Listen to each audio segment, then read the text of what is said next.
দেখেছেন মহারাজ কত ধান?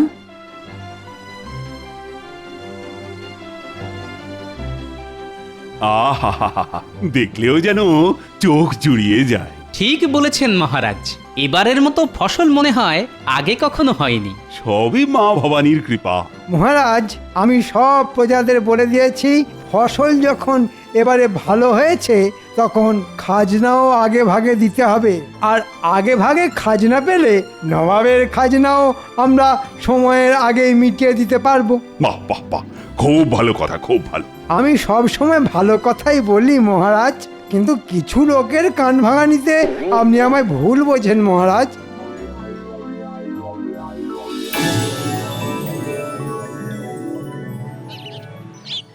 আচ্ছা গোপাল, বলো তো এটা কি ফুলের গাছ? এ ফুল গাছের কোনো নাম নেই মহারাজ, কেননা এ গাছ পথের ধারে বেড়ে ওঠা বুনো ফুলের গাছ। এ হতেই পারে না, গাছ আছে অথচ গাছের নাম নেই। আসলে তুমি জানো না তাই বলছো। আজ তাহলে একটা কথা বলি, গোপাল অনেক কিছুই জানে না মহারাজ, কিন্তু এমন একটা ভাব করে যেন কতই না জানে। যতদূর মনে হচ্ছে এটা হচ্ছে গোকুল ফুলের গাছ। গোকুল ফুল? মহারাজ, গোকুল নামে পিঠে হয় শুনেছি, কিন্তু গোকুল ফুল না না, এটা আমার জানার মধ্যে পড়ে না মহারাজ। জানবে কি করে? তুমি তো আসলে ঘেঁচু জানো। আমি ঘেঁচু জানলে আপনিও মানকচু জানেন। কি এত বড় কথা, আমি মানকচু জানি? দেখেছেন মহারাজ, গোপালের আস্পর্ধাটা একবার দেখেছেন? আপনাকে মান কচু বলে অপমান করলো। এই গোপাল, তুমি তুমি আমার সামনে থেকে দূর হয়ে যাও তো। তোমার মুখ আর দেখতে চাই না আমি। তার মানে চাকরি থেকে তাড়িয়ে দিচ্ছেন? সে তুমি যা মনে করো তাই চাও। একটু ভোরকে দিয়ে যাচাই করে দেখি। ঠিক আছে, চলে যাচ্ছি। জানেন তো, বর্ধমান রাজা কিন্তু আমাকে নেবার জন্য হাত ধুয়ে বসে আছে। তাহলে যাই, বর্ধমানেই চলে যাই। হ্যাঁ হ্যাঁ, যাও যাও। কি ভাবছো তোমাকে ছাড়া কৃষ্ণনগর অন্ধকার? গোপাল সত্যি সত্যি বর্তমানে চলে গেলে তো খুব মুশকিল। মন্ত্রী, আমায় কথা বলতে দাও। শোনো গোপাল, চাকরি থেকে তাড়িয়ে দেবার কথা আসছে না, তবে মুখ দেখবো না যখন বলেছি, তখন কাল থেকে আগামী 3 মাস তোমার মুখ আমি দেখবো না। এই 3 মাস তুমি ঘরে বসেই মাইনে পাবে। বাবা, ঘরে বসেই মাইনে? তবে হ্যাঁ, ভালো ফসল হওয়ার জন্য আমি যে সকলকে মাইনে বাড়িয়ে দেবার কথা বলেছিলাম, তুমি কিন্তু সেটা পাবে না। শুনলে তো গোপাল, এবছর তোমার মাইনে আর বাড়বে না। এই হলো বাচালতার শাস্তি, বুঝলে? বাংলায় একটা কথা আছে জানেন তো, মানুষে দিলে কুলোয় না, আর ওপরওয়ালা দিলে ফুরোয় না। মহারাজ যতই দিন না কেন, তাতে আমাদের কারোরই ভালোভাবে চলে না। হ্যাঁ, কিন্তু ওপরওয়ালা দিলে সারা জীবন ফুরোবে না। আমি তাহলে চলি মহারাজ। হ্যাঁ হ্যাঁ, যাও, তুমি এখন আসতে পারো।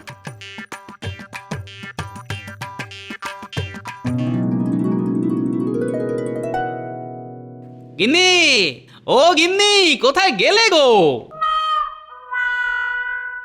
মহারাজের সঙ্গে তো বেড়াতে গিয়েছিলেন, তা এত তাড়াতাড়ি ফিরে এলে যে? আরে মহারাজ 3 মাস সবেতন ছুটি দিয়ে দিলেন। উমা, সে কি কথা গো? বলা নেই কোয়া নেই, 3 মাস ছুটি? তা কেন? তা কি করে বলবো? তা এই 3 মাস কি করবে কিছু ভেবে দেখেছো কি? কেন? খাবো দাবো আর নাতি নাতনিদের সঙ্গে খেলা করবো। দাও চাটি খেতে দাও দেখি, বড্ড খিদে পেয়েছে।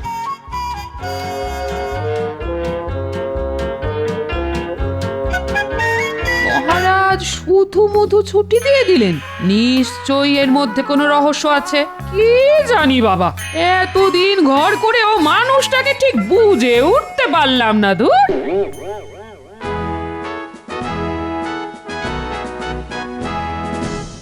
বলো কি উজির, কৃষ্ণচন্দ্র এবার আগে ভাগেই সব খাজনা মিটিয়ে দিয়েছে? তাহলে আর বলছি কি জাহাপানা, শুনলাম এবছর কৃষ্ণনগরে আশাতিরিক্ত ফসল ফলেছে, আর তাতেই কৃষ্ণচন্দ্রের এত লাফালাফি।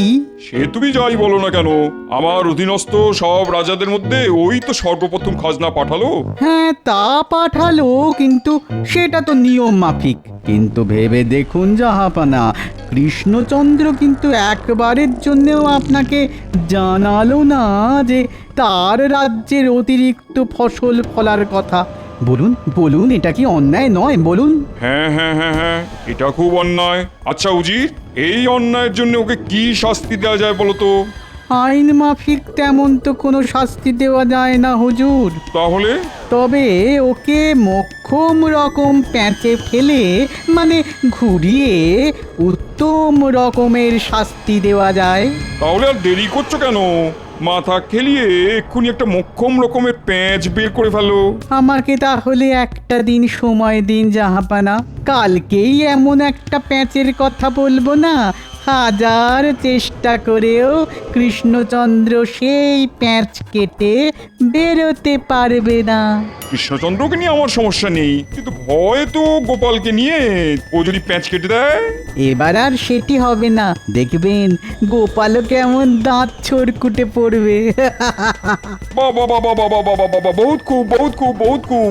তাহলে যত তাড়াতাড়ি পারো প্যাঁচ মারো, প্যাঁচ, বুঝলে?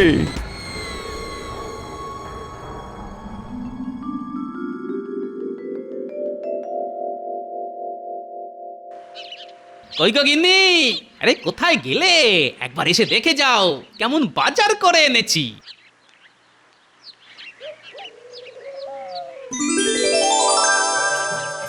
মা গো মা, কোথায় যাবো গো? ইপটে বুড়ো আজ হাত খুলে কত বাজার করে এনেছে গো। এই দেখো দেখো দেখো, থলি ভর্তি আনাজপাতি আর পাক্কা 100 ওজনের একটা ইলিশ। জমিয়ে রাখো তো, আজ নাতি নাতনিদের নিয়ে একেবারে জমিয়ে খাবো। আমরা তাহলে এখন কি খেলবো দাদু? ডাঙ্গুলি না কুমির ডাঙ্গা? ডাঙ্গুলি না, কুমির ডাঙ্গা। ডাঙ্গুলি না না, ডাঙ্গুলি ডাঙ্গুলি, কুমির ডাঙ্গা বলছি না, ডাঙ্গুলি। আহা, আস্তে আস্তে, ওরে বাবা, আর চেঁচিয়ে কানের পোকা বের করে দিস না তো। দুটো খেলাই হবে, প্রথমে কুমির ডাঙ্গা, পরে ডাঙ্গুলি। বাহ বাহ, দারুণ দারুণ, কি মজা। কে বয়া কে বয়া কে বয়া? কাল বললো একটা দিন সময় দিন, তার মানে আজই তো সেই দিন। কিন্তু এত বেলা হয়ে গেল, উজিরের তো পাত্তা নেই। এসে গেছি জাহাপানা, এসে গেছি। সে তো দেখতেই পাচ্ছি। তা ওই প্যাঁচের কি হলো, প্যাঁচ? জাহাপানা বলছি আসলে কি হয়েছিল জানেন? আমার এই মাথার মধ্যে যে বুদ্ধির কৌটোটা আছে না, তার ঢাকনাটা কিছুতেই খুলতে চাইছিল না। মাথার মধ্যে বুদ্ধির কৌটো, তার আবার ঢাকনা? তার ঢাকনাটা খুলছে না, এখনো আটকে আছে? না জাহাপানা, অনেক কসরত আর বিস্তর টানাটানি করে শেষমেশ ঢাকনাটা খুলেছে। খুলেছে? বহুত খুব বহুত খুব বহুত খুব। বলো বলো বলো বলো বলো, ঢাকনা খোলার পর তার থেকে কি বুদ্ধি বেরিয়ে এলো? ঢাকনা খুলতেই তার থেকে হু হু করে বেরিয়ে এলো শুধু প্যাঁচ আর প্যাঁচ, প্যাঁচ আর প্যাঁচ, আর সেই প্যাঁচের পর প্যাঁচ গেঁথে এমন একটা প্যাঁচের মালা গেঁথে এনেছি না, যা ওই কৃষ্ণচন্দ্রের গলায় ফাঁসের মতো জড়িয়ে ধরবে। শুধু কথার জাল বুনো না উজির, প্যাঁচের কথা বলো। হ্যাঁ, এইটা বলছি।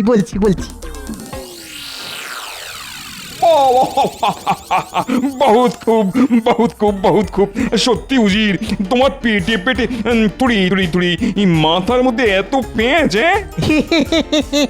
তবে আমি হলপ করে বলতে পারি, কৃষ্ণচন্দ্র তো কোন ছাড় খোদ গোপাল অব্দি এই প্যাঁচ কেটে বেরোতে পারবে না। তাহলে নিয়ে এসো কাগজ কলম, এক্ষুনি আমার নামে পত্র লিখে কৃষ্ণনগরে পাঠাও। উড়িয়ে দাও কৃষ্ণচন্দ্রের চোখের ঘুম।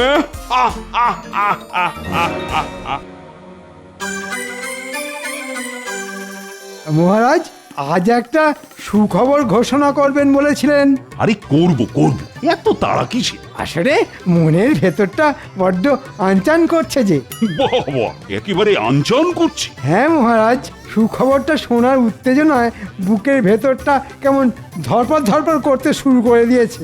থাক, এতই যখন ধরফর করছে তখন বলেই ফেলি, কি বলো? হ্যাঁ মহারাজ, বলুন। ভালো ফসল হওয়ার জন্য আমি সকলকে মাইনে বাড়িয়ে দেবার কথা বলেছিলাম, কি মনে আছে তো? আছে মহারাজ, মনে সেই কথা, এই হৃদয়ে আছে সেটা গাঁথা। তাহলে সভাকবিকে দিয়ে শুরু করি। আর সভাকবির মাইনে বাড়লো 10 টাকা। এই বাজারে 10টি টাকা, তার যে বড় দাম। কিনতে পাবো মাছ মাংস আর যে পাকা আম। সেনাপতি, রাজবৈদ্য, রাজজ্যোতিষী আর রাজপণ্ডিত এই সকলের বাড়লো 15 টাকা করে। মহারাজের জয় হোক। বিজ্ঞানী ছুটিতে দেশে গেছে, ও ফিরে এলেই ওর বর্ধিত মাইনে আমি ঘোষণা করব। মহারাজ, গোপালের মাইনে? ওর কথা এখন থাক। সেই ভালো মহারাজ। তবে আমার কথাটা এবার বলুন, কত বাড়লো আমার? আর তুমি যেহেতু মন্ত্রী, তাই তোমার মাইনে একটু বেশি বাড়বে। তোমার মাইনে বাড়লো 20 টাকা। এ মা, মাত্র 20? কেন, আপনি কি ভেবেছিলেন মাইনে বাড়বে ঝুড়ি ঝুড়ি? এই তোমার থামা তো, থামা। সব কথায় কেবল হ্যাঁ হ্যাঁ করে হাসা। মহারাজ কৃষ্ণচন্দ্রের জয় হোক। আরে নবাবের দুধ যে, তা বলো কি খবর? নবাব এই পত্রখানি পাঠিয়েছেন।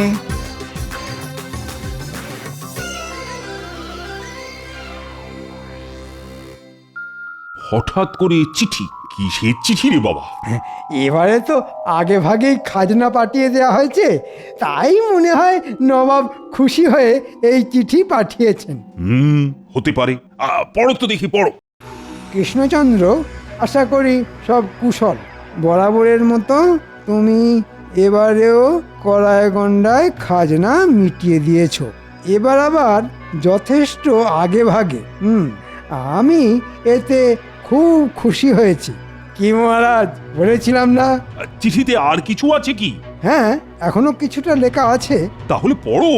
আমার অনেক দিনের বাসনা যে দিনের বেলাতে আমার প্রাসাদে কিছুক্ষণের জন্য হলেও যেন রাতের আঁধার নেমে আসে। দিনের বেলায় রাতের আঁধার? কি অদ্ভুত বাসনা রে বাবা। তুমি যদি খুবই স্বল্প ব্যয়ে আমার প্রাসাদে দিনে রাতের অন্ধকার নামিয়ে আনতে পারো, তাহলে অনেক ইনাম পাবে তুমি। আর না পারলে 5,000 মোহর জরিমানা হবে, আর সেই সাথে 500 বিঘা জমিও কেড়ে নেওয়া হবে, আর সেই সাথে 5 সপ্তাহের জন্য কারাবাস। হ্যাঁ, বলে কি? দিনের বেলা রাতের অন্ধকার নামিয়ে না আনতে পারলে এইরকম শাস্তি? চিন্তা করবেন না মহারাজ, চিন্তা করবেন না, ও কিছু একটা হয়ে যাবে। কিছু হয়ে যাবে মানে? বলি, লেখাগুলোর মানে কি তুমি বুঝতে পেরেছো? এই দিনের বেলা রাতের অন্ধকার নামিয়ে আনতে হবে। হ্যাঁ, তা তো হবেই। তা কি করে হবে? খুব সোজা ব্যাপার মহারাজ। প্যান্ডেলওয়ালাকে ডেকে নবাবের সমস্ত প্রাসাদের ওপর প্যান্ডেল বেঁধে দেব। ব্যাস, তাহলেই আলো ঢুকতে না পেরে দিনের বেলাতেই রাতের অন্ধকার। হ্যাঁ, কি মহারাজ, কেমন পাকাপোক্ত বুদ্ধি দিলাম বলুন? ঘিঁচু বুদ্ধি দিলে, কচু বুদ্ধি দিলে। কেন মহারাজ, খারাপ কিসের? বলি, নবাবের প্রাসাদের আয়তন আর উচ্চতা ভেবে দেখেছো? বিশাল ওই প্রাসাদকে প্যান্ডেল দিয়ে ঢাকতে গেলে ভিটে মাটি না চাঁটি হয়ে যাবে। আমার মাথায় একটা বুদ্ধি এসেছে। তাই না? তা বলো শুনি। জঙ্গল থেকে ওই বড় বড় বট ও অশ্বত্থ ইত্যাদি গাছ নিয়ে গিয়ে ওই নবাবের প্রাসাদের চারপাশে বসিয়ে দেবো। ব্যাস, আলো ঢুকতে না পেরে দিনের বেলাতেও রাতের অন্ধকার নেমে আসবে প্রাসাদে। তোমার মুন্ডু আসবে। কেন মহারাজ? গাছ দিয়ে প্রাসাদের ধারগুলো না হয় ঢাকলে, কিন্তু প্রাসাদের মাথাটা ঢাকবে কি করে? তা মাথা দিয়ে আলো ঢুকবে না। হ্যাঁ, ওই মাথার কথা তো খেয়াল ছিল না। ঠিকই তো। বিপদের সময় তো কোনো কিছুরই খেয়াল থাকে না তোমাদের। অপদার্থের দল সব। যাও যাও, সকলে বাড়ি যাও তো, আজকের মতো রাজসভা বন্ধ। ও হ্যাঁ, যতদিন না নবাবের এই ঝামেলার ফয়সালা হচ্ছে, ততদিন কিন্তু কারো মাইনে আর বাড়ছে না। যা হয়ে গেল।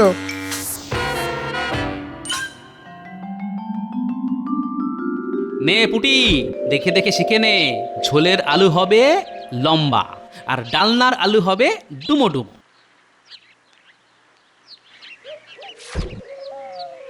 উমা, এ কি করছো? তুমি আবার আনাজ কাটতে বসেছো কেন? তাতে কি হয়েছে গিন্নি, বাড়িতে বেকার বসে আছি। নাও নাও নাও, এই ওঠো ওঠো, আমি যখন এসে গেছি তখন আমায় দাও। তাহলে কিছু খেতে দাও। আলু কাটতে কাটতে বুঝলে বড্ড খিদে পেয়ে গেছে। ও, আবার খিদে? দাঁড়াও দাঁড়াও, দিচ্ছি। বলছেন কি নবাবের এ কিরকম অদ্ভুত বায়না? বায়না নয়, এ হলো নবাবের শয়তানি, যেন তেন প্রকারে আমাকে বিপদে ফেলা। এখন কি করবেন? সেটাই তো চিন্তা। একবার গোপালকে ডেকে পাঠালে হয় না? গোপাল? না রানী, তা হয় না। আমি 3 মাস ওর মুখ দেখবো না বলে দিয়েছি। কিন্তু গোপাল ছাড়া এ বিপদে আর বাঁচাবে কে? ঠিক আছে, ব্যাপারটা আমার উপর ছেড়ে দিন। জানি না কিভাবে এই বিপদ থেকে পরিত্রাণ পাবো। উফ, কেন যে গোপালের মুখ দেখবো না বলে ফোন করে বসলাম। উফ।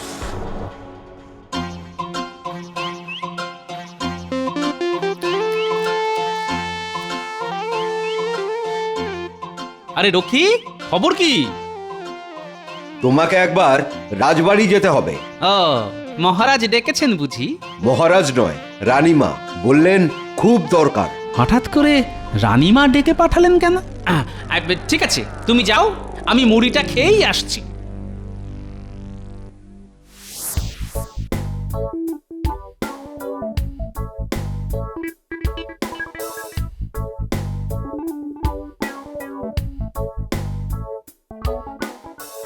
अंदर आ सकती हूँ? কে? हम माजी। সে না হয় বুঝলাম, কিন্তু না বলে হুট করে আমার ঘরে কেন? अब तो हमको आने बोला, তাই हम চলে এলাম। হিন্দি বলার মধ্যে যথেষ্ট গন্ডগোল আছে। আচ্ছা পরিষ্কার করে বলো তো তুমি কে, না হলে আমি কিন্তু রক্ষী ডাকবো। আরে গোপাল, আগে কিন্তু এভাবে বোরখায় মুখ ঢেকে কেন? কি করব বলুন, মহারাজ আমার মুখ দেখবেন না বলে দিয়েছেন, তাই তো বোরখায় মুখ ঢেকে এসেছি। মুখোমুখি হলে যদি আবার তাড়িয়ে দেন। কিচ্ছু দেবেন না। শোনো গোপাল, বড় বিপদে পড়ে তোমায় ডেকেছি গোপাল। দিনের বেলা রাতের অন্ধকার, বাবা এবার তো বড় চিন্তার কথা। চিন্তা বলে চিন্তায় তোমাদের মহারাজের খাওয়া ঘুম সব বন্ধ হয়ে গেছে। আচ্ছা গোপাল, তুমিই বলো, এবারে আশাতিরিক্ত ফসল ফলেছে বলে কত সুখে আছে এ রাজ্যের মানুষ, কত আনন্দে ছিলেন তোমাদের মহারাজ। তা থেকে যে কি রাহুগ্রাস লাগলো। কি বললেন? রাহুগ্রাস? ঠিক আছে, আমি দেখছি।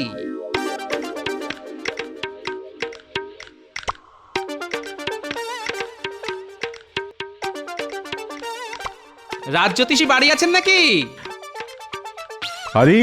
আরে গোপাল যে, এসো এসো এসো এসো, ভেতরে এসো, ভেতরে এসো।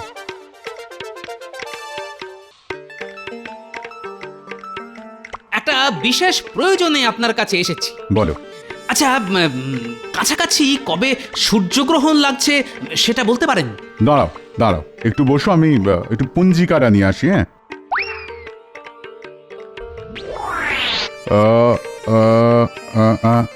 আরে সামনেই তো। কবে? এই তো এই মাসের 22 তারিখ অমাবস্যা, ওই দিন সকাল 10:15 গতে পূর্ণগ্রাস সূর্যগ্রহণ। ঠিক আছে, আমি চললাম। কি ব্যাপার, ঝড়ের মতো এলো আবার তুফানের মতো চলে গেল, আশ্চর্য।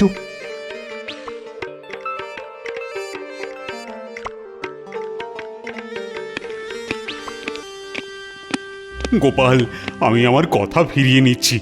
তোমার কাছে আমি ক্ষমা প্রার্থী। আমাকে বিপদের হাত থেকে রক্ষা করো গোপাল। রানীমা পেয়ে গেছি। পেয়ে গেছো? হ্যাঁ, শুনছেন মহারাজ, গোপাল উপায় পেয়ে গেছে। কি উপায় পেয়েছো শুনি গোপাল? এখন কিছু বলবো না, ভেলকি যা দেখাবো তা একেবারে নবাবের প্রাসাদে গিয়ে। আপনি শুধু নবাবকে জানিয়ে দিন এই মাসের 22 তারিখ আমরা মুর্শিদাবাদ যাচ্ছি।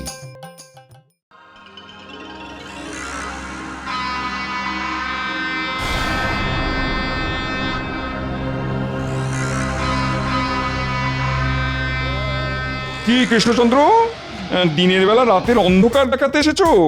তা সাজ সরঞ্জাম কোথায়? আছে হুজুর, সব ব্যবস্থা আছে, সময় এলেই দেখতে পাবেন। দেখতে পেলেই ভালো, আর তা না হলে কৃষ্ণচন্দ্র আর কৃষ্ণনগরে ফিরে যেতে পারবে না, সোজা গিয়ে ঢুকবে আমার কারাগারে। পুরো 5 সপ্তাহের জন্যে। জানি না গোপাল যে কি করবে।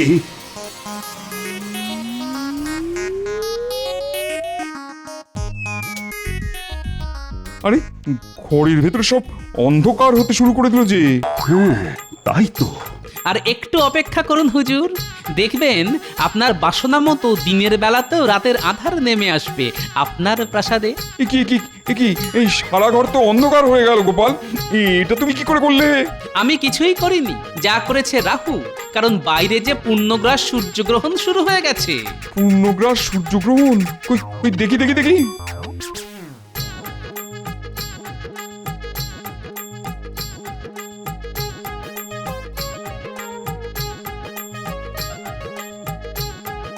উজির, আজ যে পূর্ণগ্রাস সূর্যগ্রহণ, তুমি এটা জানতে না? মানে সূর্যগ্রহণের ব্যাপারটা তো ঠিক মাথায় ছিল না। কি জাহাপনা, আপনার বাসনা পূর্ণ করে দিলাম তো। না, তুমি কি করে পূর্ণ করলে? সূর্যগ্রহণ তো একটা স্বাভাবিক ব্যাপার। মানছি আপনার কথা, কিন্তু আপনার অস্বাভাবিক বাসনাকে চরিতার্থ করতে প্রকৃতির স্বাভাবিক ব্যাপারটাই যথেষ্ট নয় কি? তার উপর স্বল্প ব্যয়ে শুধু না, একেবারে বিনামূল্যে। তোমাদের বোকা বানাতে চেয়েছিলাম, কিন্তু গোপাল তুমি তো দেখছি আমাকে পুরোপুরি বেকুব বানিয়ে দিলে। উজির, আজ্ঞা করুন জাহাপানা। দুটো কাজ করতে হবে তোমায়। প্রথমত কৃষ্ণচন্দ্রের জন্য ইনাম নিয়ে এসো, 5,000 মোহর আর 500 বিঘা জমির দলিল। আর দ্বিতীয় কাজ? এরপর দূর হয়ে যাবে আমার চোখের সামনে থেকে। বারবার তোমার বুদ্ধিতে চলে গোপালের কাছে আমি পদে পদে হেরেছি। কি দাঁড়িয়ে আছো কেন? যাও। কৃষ্ণচন্দ্র, গোপালকে আমায় দিয়ে দাও। ওর মতন বিচক্ষণ বুদ্ধিমান যদি আমি পেতাম। সেটা কি করে সম্ভব জামাপনা? গোপাল যে আমার প্রাণ, প্রাণ চলে গেলে আমি বাঁচবো কি করে? ওর মাইনে বাড়বে না বলেছিলাম, এখন তো দেখছি মাইনেটা দ্বিগুণ করে দিতে হবে। যাক, কথাটা শুনো কান জুড়লো। শুধু মন্ত্রী মশাই যদি শুনতে পেত। বেড়ে বলেছো গোপাল, হ্যাঁ?